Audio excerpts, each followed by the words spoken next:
아멘. 하나님의 말씀은 요한복음 14장 25절에서 31절까지 말씀입니다. 빌립이 한 질문, 도마가 한 질문, 가룟 유다 아닌 다른 유다가 한 질문, 세 가지 질문을 예수님께서 답변하시면서 빌립이 한 질문에 내가 길이다. 도마가 한 질문에는 정말 빌립이 한 말에 내가 나를 본 자는 아버지를 본 자다. 그리고 가룟 아닌 유다의 질문은 나를 사랑하면 내 계명을 지키게 된다. 순종에 대해서 세 가지로 답변해 주셨고, 그 다음에 이제 내가 떠나면 걱정하지 마라. 보혜사가 너에게 임할 것이다 하는 것이 오늘 25절부터의 본문입니다. 제가 말씀을 읽습니다. 내가 아직 너희와 함께 있어서 이 말을 너희에게 하였거니와 보혜사 곧 아버지께서 내 이름으로 보내실 성령 그가 너희에게 모든 것을 가르치고 내가 너희에게 말한 모든 것을 생각나게 하리라. 평안을 너희에게 끼치노니 곧 나의 평안을 너희에게 주노라. 내가 너희에게 주는 것은 세상이 주는 것과 같지 아니하리라. 너희는 마음에 근심도 말고 두려워하지도 말라. 내가 갔다가 너희에게로 온다 하는 말을 너희가 들었나니 나를 사랑하였더라면 내가 아버지께로 감을 기뻐하였으리라. 아버지는 나보다 크심이라. 이제 일이 일어나기 전에 너희에게 말한 것은 일이 일어날 때 너희로 믿게 하려 함이라. 이후에는 내가 너희와 말을 많이 하지 아니하리니 이 세상 임금이 오겠음이라. 그러나 그는 내게 관계할 것이 없으니 오직 내가 아버지를 사랑하는 것과 아버지께서 명한 대로 행하는 것을 세상이 알게 하려 함이로라. 일어나라 여기를 떠나자 하시니라. 아멘.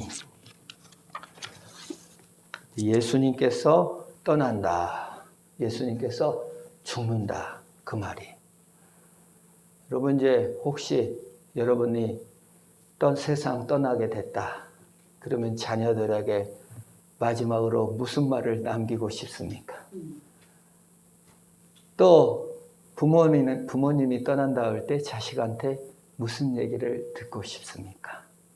예수님께서는 자신이 떠난다고 하면서 제자들에게 무슨 말을 했습니까?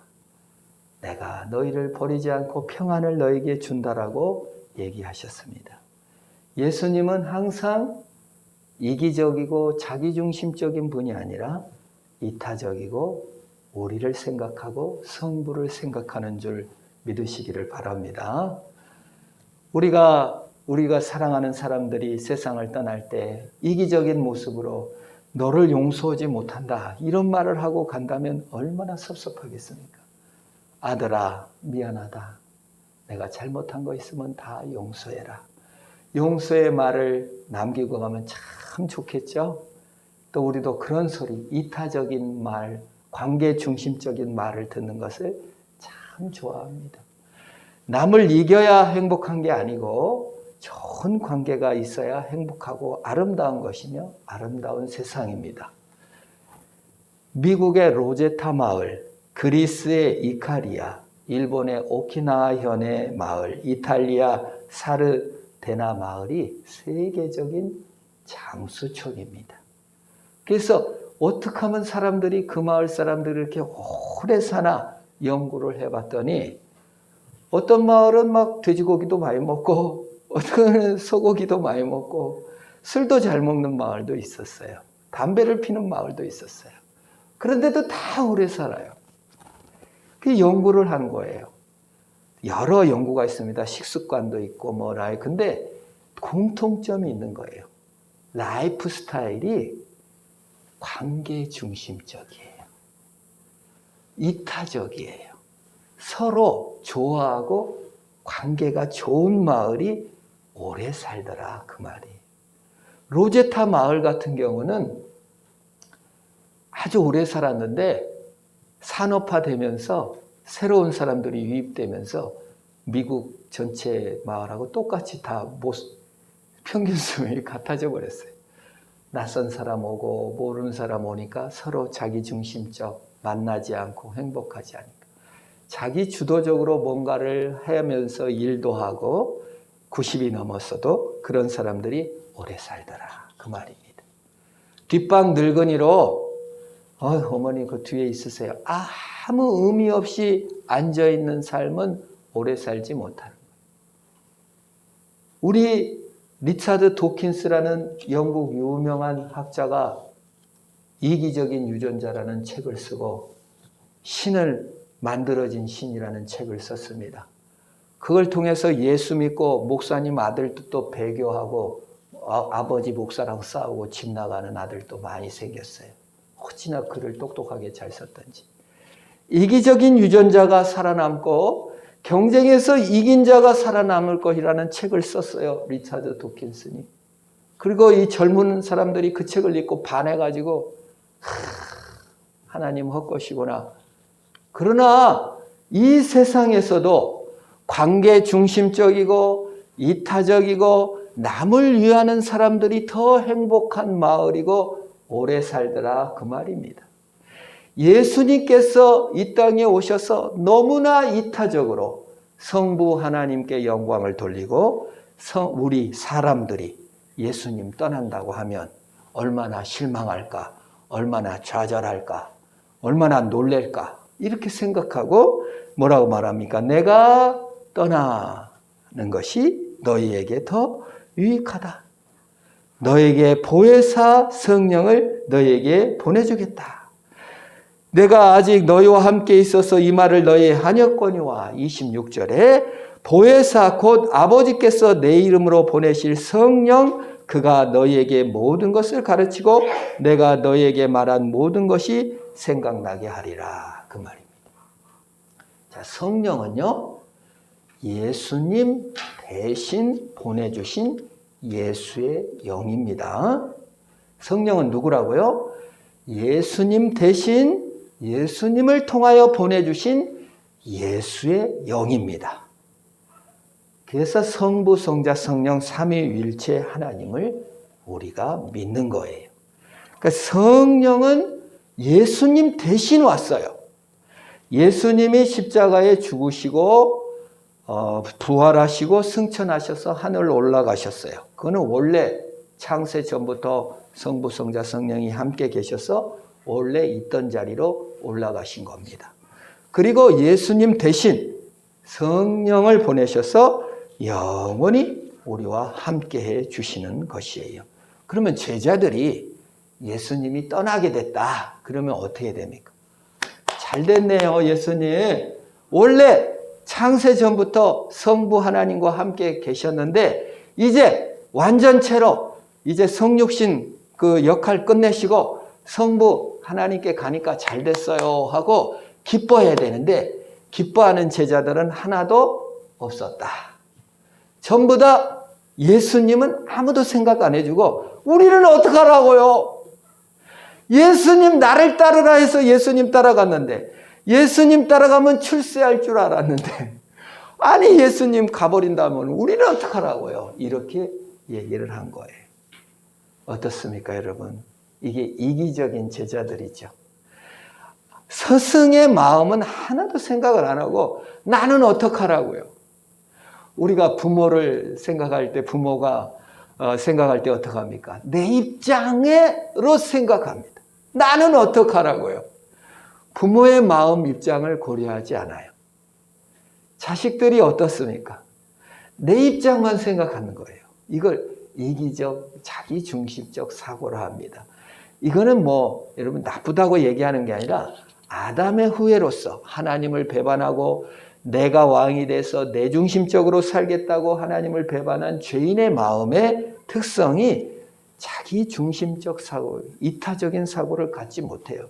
이 땅에 이타적인 사고가 남아있는 데가 더 오래 살고 행복한 거예요. 여러분 행복하고 오래 살려면 이타적 마음, 상대와 좋은 인간관계를 맺는 법을 배워가야 됩니다. 그리스도 안에서 그런 행복이 있는 것입니다. 나를 떠나가는 것만 억울해가지고 이게 내 감정, 내 출세, 내 성취에만 몰입돼가지고 예수님 자체는 하늘로 올라가셔서 예수님께 영원히 가는데 그건 별로 상관하지 않는 거예요. 이게 인간의 기본적인 틀이 아닌가 하는 생각이 듭니다. 최근 흑산도의 그 자산어보라는 영화가 나왔습니다. 보신 분도 있고 안 보신 분도 있을수록 압니다. 여기 강진의 정약용, 목민순서 쓴 형 정약전이 있어요. 정약전은 그 흑산도로 유배를 보냈어요. 정조대왕이 그 정약용과 정약전 과거를 봤을 때 네가 정약용보다 훨씬 낫다 이렇게 생각을 했고, 국가에서도 생각할 때 이 정약전이 더 나쁜 놈이기 때문에, 더 똑똑한 놈이기 때문에 아예 흑산도라는 섬으로 유배를 보낸 거예요. 그런데 거기서 이제 그 영화의 내용입니다. 창대라는 제자를 가르치는 거예요. 근데 이 창대 이놈이 자기 출세를 위하여 스승을 배반하고 그 취직하러 가버린 거예요. 그리고는 이제 나중에 정약전 죽은 다음에 와가지고 눈물을 흘리더라고요. 제가 영화를 보면서 참 어째 그렇게 스승의 마음은 눈꼽만치도 안 알아주고 자기 출세를 위해서 결국 스승을 이용한 꼴이 되었구나. 이게 자기중심적이라는 거예요. 예수님의 제자들이 예수님의 마음과 예수님의 뜻은 요만큼도 몰라. 아유, 우리 떠나가면 어떡해요. 우리 출세해야 되는데 우의정 좌의정 정승판서해야 되고 출세해야 되는데 너무 속상한 것이지. 내가 어떻게 될 것인가만 중요합니다. 우리가 신앙생활할 때 그런 오류에 빠지기가 쉽습니다. 하나님이 나를 사랑했는가, 하나님이 나를 얼마나 좋아했는가, 이런 거는 별 상관이 없고 내 상황, 내 감정, 내 처지, 내 환경에만 너무 몰입해요. 그래가지고 하나님 떠나면 안 돼요. 여기 계셔야지. 안 돼요. 십자가에 죽으시다니. 웬 말이에요. 베드로는요, 십자가에 예수님이 죽은다고 하니까 꾸짖었다고. 성경 본문에는요, 간청했다는데 원문에는 예수를 아예 꾸짖었다고 그랬어요. 아이, 안 돼요. 죽다니. 막 야단친 거예요. 막 대들고 꾸짖은 거예요. 우리가 신앙이라는 것이 예수님의 사랑을 알고 예수님의 평안을 알고 예수님의 기쁨을 알아가는 것인데 그 반대로 안다 그 말이에요. 그래서 이거를 지금 말씀해 주시는 거예요. 성령을 보내겠다. 그럼 막 이놈 자식아 이러지 않아요. 거기서 저 영화를 만든 감독이 참 잘 썼어요. 정약전이 거 나주 가가지고 아주 잘 됐답니다. 그랬더니 정약전이 이러더라고요. 잘 됐으면 잘 됐죠. 자기를 배반하고 간 건데 잘 됐으면 좋죠. 뭐 이렇게 그냥 그 제자를 이해하는 것을 볼 수 있습니다. 그게 예수님이 오늘 그거예요. 제자들이 예수님이 떠나는 것을 아주 슬퍼하고 아주 근심하고 염려를 많이 하는데 염려하지 말아라. 보혜사가 올 것이다 라고 합니다. 성령은 첫 번째 아까 말한 대로 예수의 영이라고 그랬죠. 예수님 대신해서 우리와 함께하는 영이다.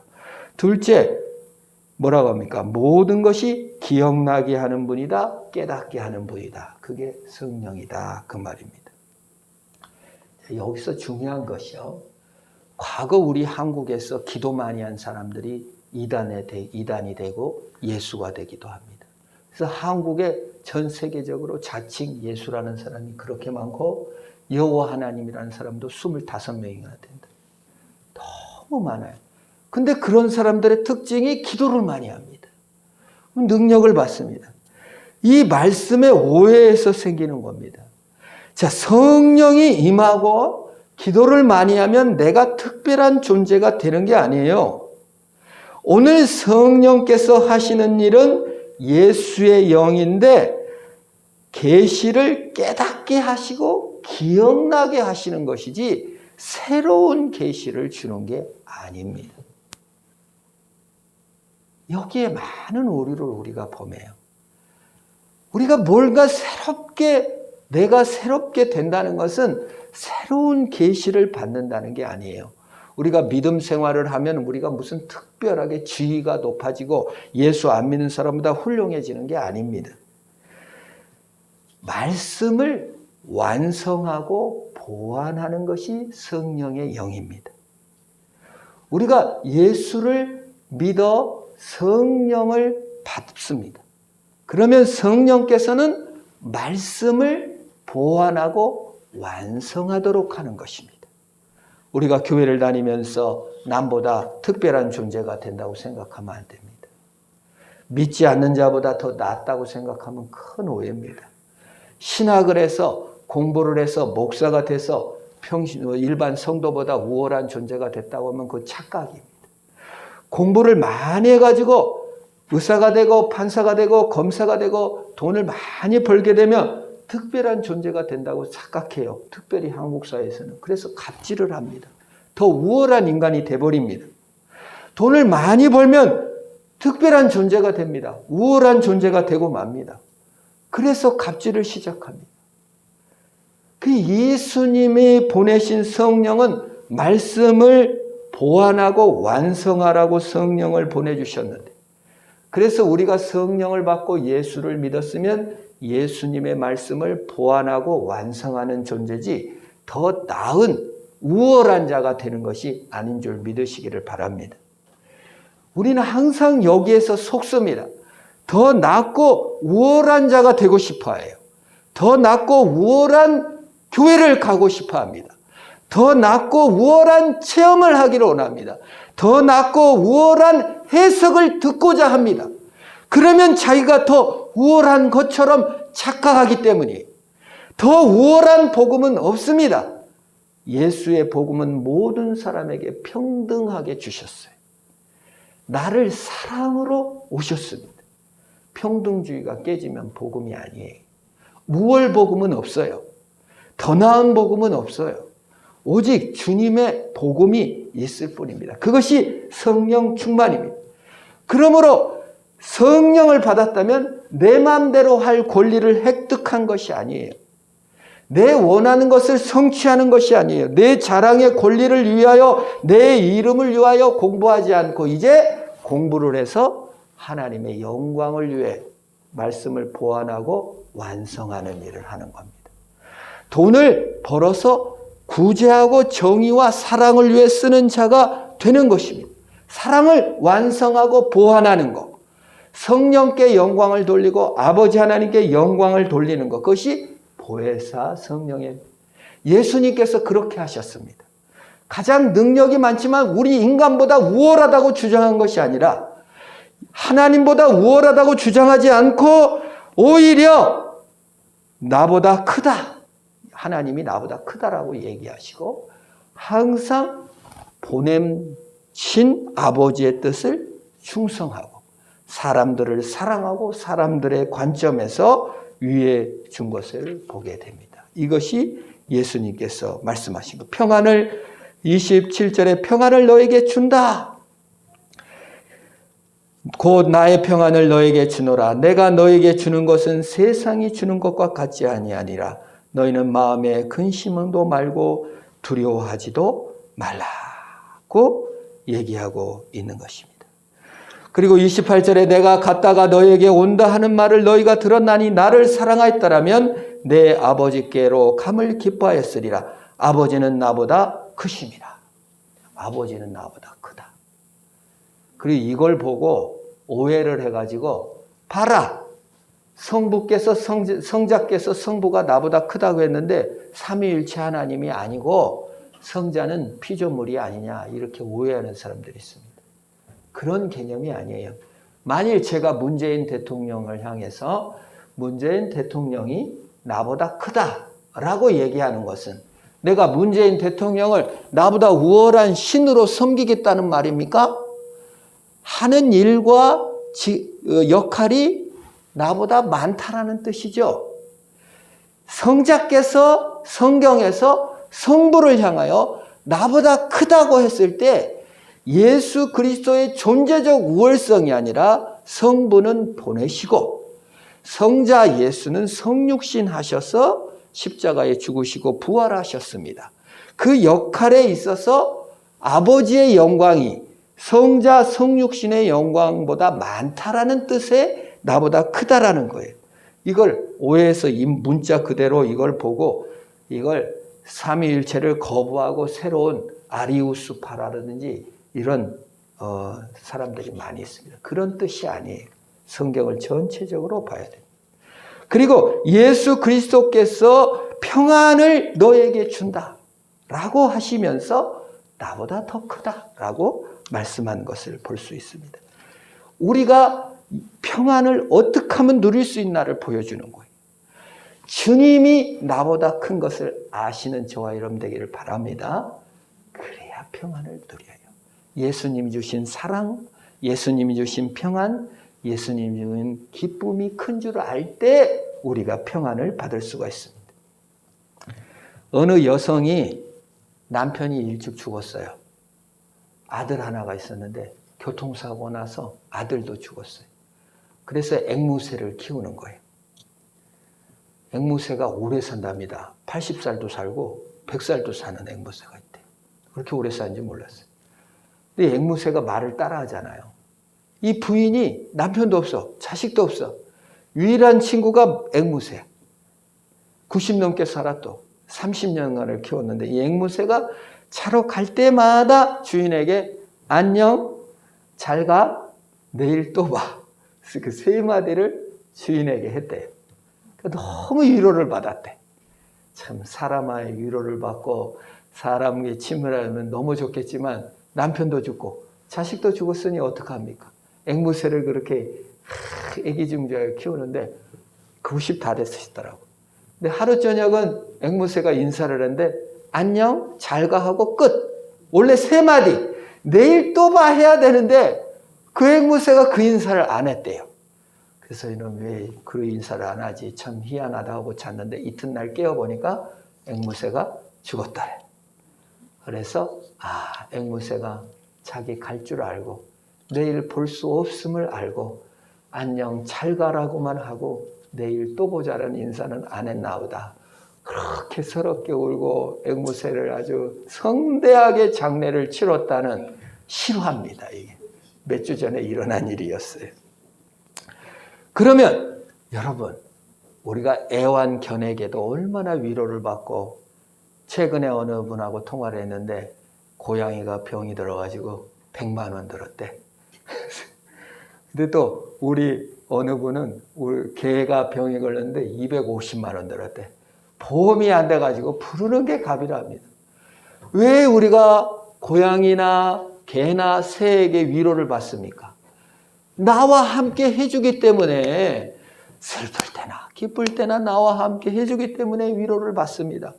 그들이 한 행동으로 우리가 우울증도 치료되는 사람 봤습니다. 제가 막 청소년기에 너무 방황하고 막 너무 고민하는데 개를 이렇게 데리고 있더라고요. 가봤더니 그래서 목사님 얘는 개 때문에 살았어요. 아니면 진작 죽었어요. 사람이 위로가 되지 못하고 하나님이 위로가 되지 못하는 세상에서 우리는 살고 있지 않나 라는 생각을 합니다. 그런데 예수님께서 그 외롭고 근심과 참 어떤 아픔 속에 있는 사람들에게 이별의 고통에 빠진 그 사람들에게 예수님께서 뭐라고 합니까? 평안을 너에게 주노니 나의 평안을 너에게 주노라. 에이레네라고 합니다. 평화를 너에게 준다. 이게 뭔 말이에요? 새로운 질서를 너에게 준다. 세상이 줄 수 없는 새로운 평안을 너에게 준다. 그 말이에요. 세상은 증오, 이기심, 악독, 앙심, 복수심, 이기심입니다. 이겨야만 됩니다. 근심과 두려움의 수렁에 빠져가는 것이 세상입니다.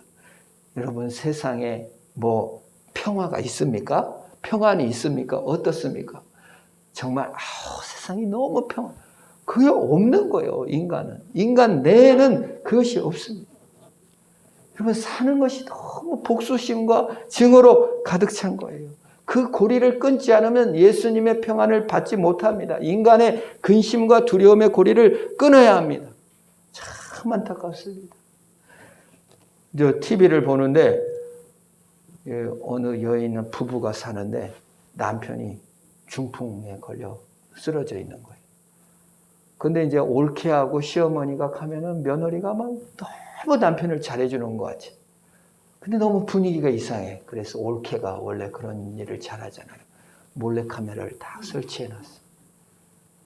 그랬더니 올케랑 시어머니가 올 때는 남편한테는 잘해주고 없을 때는 막 밥도 안 줘. 그리고 주스 조금 주고 막 학대하고 욕하고 막 그러는 거예요.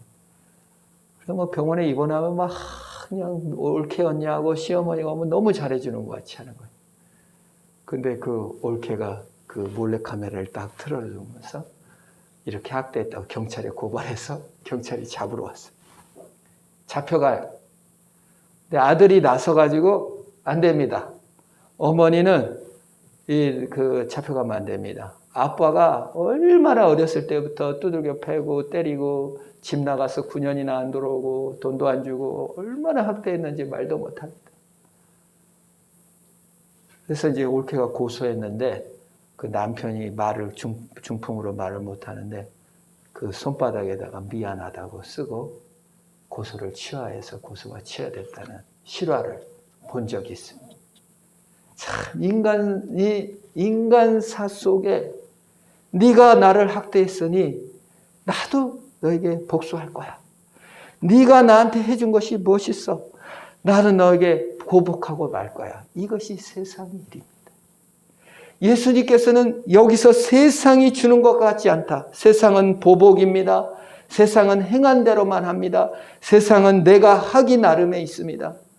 내가 뭐 부조도 내가 해야 하는 것이고 여러분 남 친절도 남한테 베풀어야 받는 것이지 뭐 행한 거 없는데 받을 수 있는 거 있습니까? 교회도 마찬가지입니다. 교회도 누가 뭐 이렇게 뭐 협조하는 거 이거 안 하면 못 받아요. 참 안타까워요. 그런 거에 대해서 완전히 끊어버리고 예수님께서는 야 세상은 보복과 복수와 인과응보야. 그러나 나는 세상이 주는 평안과 다른 평안을 너에게 선물로 주고 말 거야. 나는 세상의 죄와 배반과 이기심을 내 안으로 다 끌어들여 내가 십자가에 죽고 다 죄를 없애버릴 거야. 그리고 내가 너희들에게 평안을 줄 거야 라고 말씀해 주신 줄 믿으시기를 바랍니다. 뱀에 물려 죽어가는데 예수께서 오셔서 그 독을 다 빨아내셔서 자기가 대신 죽어주시는 것입니다. 칼로 확보한 평화가 아니라 피와 죽음으로써 확보한 평화를 우리에게 주시는 거예요. 그래서 예수님을 믿으면 평화, 예수를 믿으면 예수님의 사랑, 예수님의 기쁨 세 가지. 예수를 믿게 되면 세 가지가 오는데 평안이 오고 사랑이 오고 기쁨이 옵니다. 그것이 예수를 믿는 사람들의 표징입니다. 예수를 믿었는데 평안이 없어. 마음에 막 부글부글 끓고 막 복소심과 억울함과 분노로 날마다 끓어. 예수 안 믿는 거예요. 예수 믿으시기를 바랍니다. 빌립보서 4장 7절에 모든 지각에 뛰어난 하나님의 평강이 너희 마음과 생각을 지키시리라. 하나님은 평안심, 샬롬으로 오셨습니다. 너희는 마음에 근심하지 말라. 하나님을 믿으니 또 나를 믿으라. 예수를 믿으면 예수님이 나를 사랑하셨음을 믿습니다. 내 행한 거하고 상관없이 사랑하셨습니다. 나의 복수심과 상관없이 나를 사랑하셨습니다. 예수 근심에 빠지고 두려움에 빠지는 이유에 대해서 너희가 나를 믿지 않기 때문이다. 나를 사랑하지 않았기 때문이다. 28절에 뭐예요? 나를 사랑하였더라면 내가 아버지께로 감을 기뻐하였으리라. 사랑을 안 했기 때문에 예수님이 창세전에 아버지의 영광의 품으로 이제 가게 됐으니까 잘 됐다 했는데 근심하는 거예요. 예수님의 기쁨하고는 아무 상관이 없어요. 내 이득과 내 손실에만 민감하게 반응할 뿐이에요. 예수님의 사랑과는 아무 상관도 없는 것이. 그거에 대해서 다시 말씀하십니다. 너희가 나를 사랑하였더라면 내 아버지께 감을 기뻐하였으리라. 신앙이라는 게 무엇입니까? 예수님과 함께하는 영광이 세상의 돈보다 더 큰 줄 믿습니다. 아버지는 나보다 큽니다. 여러분, 예수님이 나보다 크다고 믿습니까? 세상의 돈보다 예수님의 사랑이 더 크다고 믿습니까? 세상의 모든 것보다 예수님이 주신 기쁨이 더 크다고 믿습니까? 세상의 모든 것보다 예수님이 주신 평안이 더 크다고 믿는 것이 신앙입니다. 자기 중심적인 죄와 근심과 두려움에 빠진 자에게 예수께서 평안을 주시고 십자가에서 구속을 우리에게 주셨습니다. 그걸 결단하고 마음을 열고 평안을 누리시기를 축원합니다. 그걸 평안을 주노라고 했어요. 그래서 평안을 너에게 주노라. 세상이 할 수 없는, 세상이 줄 수도 없는 평안,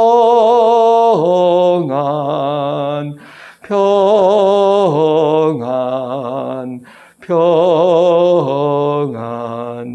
평안을 내게 주노라.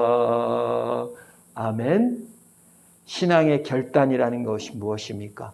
믿음은 결단과 선택이 포함되어 있습니다. 우리 주님께서 믿음을 선물로 주시고 평안을 우리에게 내려주셨습니다. 그러면 우리는 평안을 선택하고 결단하여 취하여 가는 것입니다. 내 근심보다 내 두려움보다 더 크신 주님의 평안을 누리시기를 축원합니다. 그래서 기쁘다는 거예요. 내 상황보다 더 커요. 예수께서 평안을 누리실 수 있는 비결이 성부가 나보다 크다. 주님이 나보다 더 크다. 내 환경, 내 처지, 내 곤고, 내 환경, 내 억울함보다 주님이 크게 보이시기를 축원합니다. 어느 야구 선수가 홈런을 쳐서 어떻게 홈런을 쳤습니까? 그랬더니 공이 수박만하게 보여가지고 아무리 후들려도 가서 맞을 것 같아서 쳤더니 그냥 홈런 날아갔습니다. 그러더라고요. 여러분, 주님이 크게 보이면 돼요. 근데 못 치면 어떻게 해요? 공이 그냥 꽤 알만해 보여. 이만한데 깨로도 안 보여. 막 어디로 흐들지를 몰라요. 주님이 크게 보이면 승리하는 겁니다. 주님이 나에게 평안을 선물로 주셨다. 그러면 끝입니다. 내 처지가 아니라 주님이 나를 사랑하셨다. 그러면 끝입니다. 주님이 사랑했다는데, 주님이 나를 기뻐하신다는데, 주님이 나에게 평화를 주셨다는데 세상이 어떡하겠습니까? 세상에 깨지 못합니다. 여러분의 근심과 두려움, 아픔이 어디 있습니까? 그것보다 더 크신 주님을 보심으로 승리하시기를 축원합니다. 우리 기도하겠습니다. 하나님, 나에게 평안을 더 누리게 하소서. 하나님, 주님의 사랑을 더 누리게 하소서. 하나님, 주님의 기쁨을 더 누리게 하소서. 그러한 자가 되게 하소서. 주님이 크게 보이는 역사가 있게 하옵소서. 우리 합심으로 한번 기도합니다. 하나님, 모든 지각에 뛰어난 하나님의 평강을 우리에게 주시고, 우리 마음을 지켜주시고, 세상 생각을 지켜주시고, 우리의 근심과 두려움을 용서하소서.